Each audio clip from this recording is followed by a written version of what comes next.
con cốt đấy bạn ngày mốt ăn lịch trong khoảng một tuần giang hả bạn dân do tôi bên ở đây còn này tiệp ấy bạn lấy cái này gì nàyนี่คือจะห่างนี่อะไรอย่างมันตัวbạn đấyเอาตัวไปให้แต่เขาปื้อก็บ่เปียเวมินปื้อđể ដល់ ម៉ោង ធ្វើការ ទៀត ហើយ គ្នា យើង ហើយ ព្រឹក នេះ គឺ បែង គាស ដី ក្មេង នេះ វា សុំ ទៅ ផ្សារ ដែរ នេះ មើល រឹក នេះ ទៅ ដល់ ផ្សារ ទិញ បាយ សាច់ ជ្រូក មក ប្រអប់ ហើយ ឈៀង ទៅ បុល កាហ្វេ មិញ កែវ ចំនួន 1 កែវ ធំ ហើយ នេះ គឺ ធម្មជាតិ ពិតៗ ណា ដើម ផ្កា 2 ថូ នេះ គឺ ពិតៗ មិនមែន ជ័រ ទេ បន្ទាប់ ពី រងចាំ កាហ្វេ ឥឡូវ យើង បាន កាហ្វេ 1 កែវ ហើយ ហ្នឹង ហើយ ហើយ ក៏ យក កាហ្វេ និង បាយ ត្រឡប់ មក ផ្ទះ វិញ បន្ទាប់ មក យើង មុជ ទឹក មុជ ផុក អី ចឹង ទៅ ហើយ រៀបចំ អីវ៉ៃអវ៉ាន់ ដែល យើង ត្រូវ ទៅ ធ្វើការ ហ្នឹង ហើយ រួច រាល់ ហើយ យើង មក អង្គុយ បាយ ហ្នឹង ហើយ ហើយ មុន នឹង បាយ ហ្នឹង គឺ ឆ្លៀត វាស ចុះ វាស ឡើង ឲ្យ គ្នា យើង បាន ឃើញ ពី ទិដ្ឋភាព ជាក់ស្ដែង នៃ ខ្ទម របស់ អាយ៉ែ ហ្នឹង តែ ម្ដង ហើយ កុំភ្លេច តាមដាន ទេសនា វីដេអូ នេះ ថា តើ ថ្ងៃ នេះ ខ្ញុំ ជួប អី ខ្លះ ដូចជា ករណី ភ្ញៀវ ស្ដីឲ្យ មាន បញ្ហា យាន ជំនិះ ម៉ូតូ អី ចឹង ទៅ និង បញ្ហា ផ្សេងៗ ទៀត នៅ ក្នុង ដំណើរ ការងារ ថ្ងៃ នេះ ហើយ ពិសេស ហ្នឹង គឺ រឿង បង បង មិនដឹង ថា មាន ឬ មួយ ក៏ អត់ ទេ ម្សិល មិញ ម្សិល មួយ ថ្ងៃ គឺ អត់ មាន បង ដឹក ទេ ម៉ោង 5 ម៉ោង 6 បាន តែ 13 14 បង អី ទេ ធំ ផុត 17 បង ចឹង វា ជា រឿង រ៉ាវ ដែល មិន ប្រក្រតី ទេ កាលណា យើង ទទួល បាន បង តិច ចំណូល យើង ទាប អញ្ចឹង ផ្គត់ផ្គង់ ការ ចាយ វាយ ហ្នឹង គឺ អត់ គ្រាន់ ទេ ជាក់ស្ដែង ដូច ព្រឹក នេះ អត់ ទាន់ ដឹង មង្កលឹង អី ផង គឺ ចាយ អស់ 10000 បាត់ ហើយ ណា អូ ចូល បង ទី 1 គ្នា យើង មក ឲ្យ អត់ ទាន់ បើក ទ្វារ ឲ្យ ទៀត នេះ អត់ ទាន់ ងើប ផង មែន ថា អី ចេះ ខុស យ៉ាប់ ដល់ ហើយ ឥឡូវ នេះ គឺ ថា ជាប់ មក បង ហើយ គ្នា យើង ហើយ ហូប ស្ពឺ អត់ នេះ មាន ស្ពឺ ហូប ស្ពឺ អត់ ដែល ចាប់ អារម្មណ៍ ថា នៅ មុខ ផ្ទះ មាន ដើម ស្ពឺ ប៉ុណ្ណា ណី ធ្លាប់ តែ មក អង្គុយ នៅ ក្នុង ហាង តាម ពិត នឹង មុខ ហ្នឹង មាន ស្ពឺ ហើយ បន្ទាប់ ពី មើល នាយ អាយ សព ពី មាន អា កូន ត្រេន នេះ មួយ ហើយ មក ពោះ មាន តែ មួយ នឹង គ្នា យើង អា កូន ត្រេន ហ្នឹង ឆ្មា កូន តែ មួយ ឯង không ô chào anh mà sao mơ một mai đi mà mai biết trong phút spư à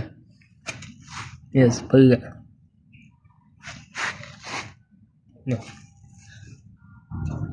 này một kè ghê đi một kè ghê bên đau spư à hộp spư ấp បន្ទាប់ ពី រងចាំ មហូប ដ៏ សែន យូរ យើង ក៏ ទទួល បាន ហើយ គ្នា យើង ហើយ មហូប នេះ គឺ ដឹក ទៅ A few moments later ផ្សារ លើ ហើយ ឥឡូវ មក ដល់ ទីតាំង ហើយ ហើយ បង នេះ គឺ ទទួល បាន 50 សេន ហើយ សូម បញ្ចប់ បង ទី 1 ទាំង ហ្នឹង A few moments later ជាប់ ទៀត ហើយ គ្នា យើង គឺ ជាប់ បង ទី 2 ហើយ បង នេះ គឺ យក ទៅ unique នៅ ខាង ខ្នាង ខាង គ្រាវ គ្នា យើង ហើយ បង នេះ ទទួល បាន 60 សេន ឥឡូវ មក ដល់ ទីតាំង ហើយ រងចាំ ភ្ញៀវ គាត់ ចេញ មក ទទួល អីវ៉ាន់ ហើយ សូម បញ្ចប់ បង ត្រឹម ហ្នឹង គ្នា យើង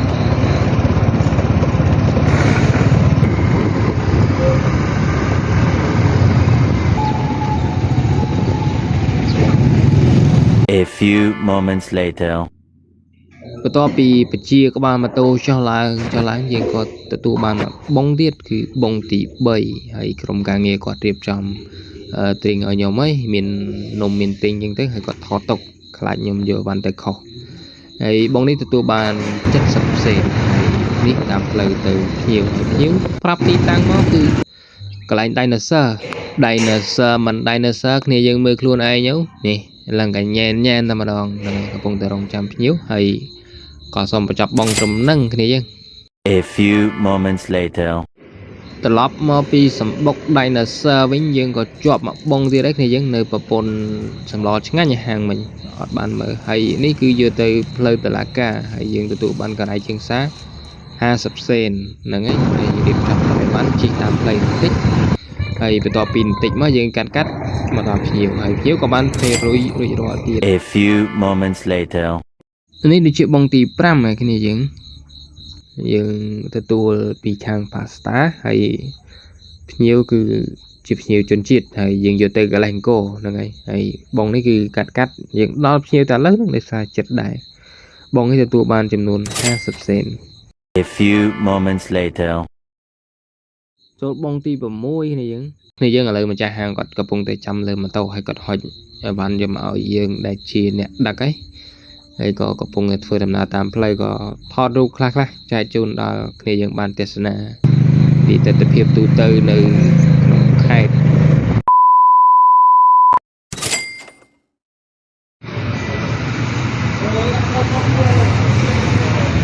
A few moments later. ឥឡូវនេះដូចជាបងទី7ឡើងគ្នាយើងបងទី7ហើយបងនេះដឹកចេញពីខាងផ្សារលេងយកទៅមន្ទីរពេទ្យគុណធបុផាភ្ញៀវគាត់ចាំនៅនឹងយកនៅមុខហ្នឹងគាត់ចាំនៅមុខលីគាត់ថាចាំនៅមុខ ជីវិតអញឲ្យផ្ញើលើឯងអាម៉ាលបឿនប៉ុណ្ណេះនៅស្ទើរនេះអាម៉ាហើយចាំអញបន្ថែមលបឿនទៀតណា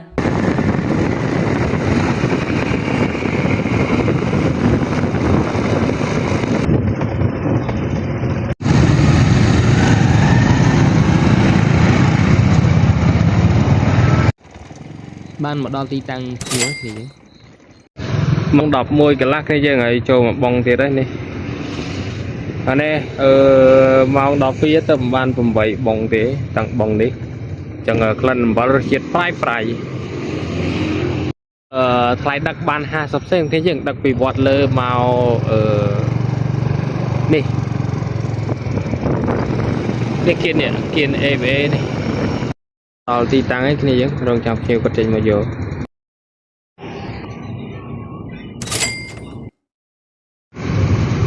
ហើយនេះបងទី 9 គ្នាយើងដឹកចុះឆ្លងកាត់មាត់ញប់អីដែរតម្លៃដឹក 70 sen គ្នាយើងឆ្លងកាត់ស្រែអីផងមកដល់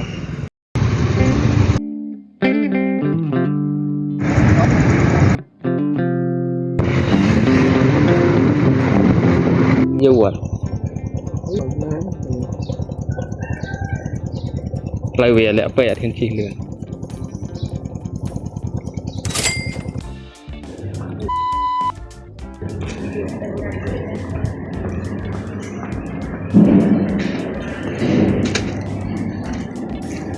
ម៉ោង 1 ហើយគ្នាយើងទៅបានលេខ 10 ហើយលេខ 10 វិញយកទៅមណ្ឌលអង្គពើបាន 60 sen គ្នាយើងមកដល់ទីតាំងហើយគ្នាយើងបងទី 10 បញ្ចប់ហើយ A few moments later. លះចាអរគុណបង 11 គ្នាយើងបង 11 បាន 50 sen នេះគិតអូខេ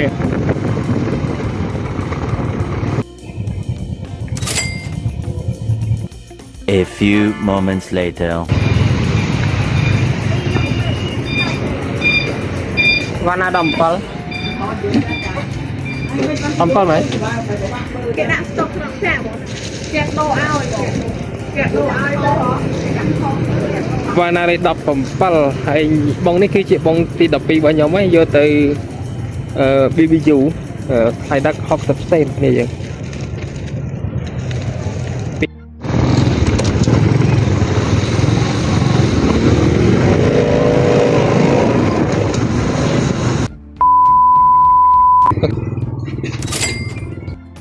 ម៉ោង 1:50 នាទីគ្នាយើងទទួលបងលេខ 13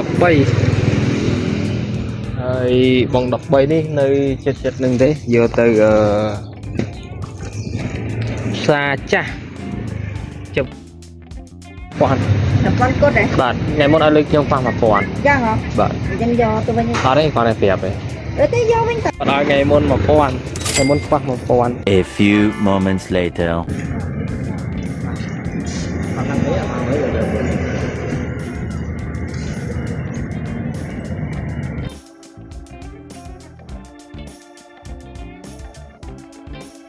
បងលេខ 14 គេយើងពីព្រៃកាហ្វេទៅ 7 មករា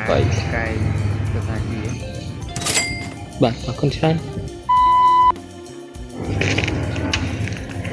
ម៉ោង3-5នាទីគ្នាយើងខ្ញុំចូលបងទៀតហើយអញ្ចឹងបងទី15ហើយឥឡូវមក3ជាងទៅបានបង15បងហើយបងនេះយកទៅផ្លូវ30បាន70សេនបនเพื่อนមិត្តភ័ក្តិទៅជួបគ្នាហ្នឹងអញ្ចឹងនិយាយគ្នាបន្តិចទៅហើយស្លាកលេខមកពីខាត់តែមួយនេះគ្នាទៀតហ្នឹងហើយទៅបែកគ្នាប៉ុណ្្នឹងហើយបែកគ្នាប៉ុណ្្នឹងទៅជិះអរគុណ A few moments later. 4:50នេះយើងចូលមកបងទៀតទៅផ្លូវ7មករាម្ដុំស្តុបហ្នឹងស្តុបចលងហើយអត់អូខេ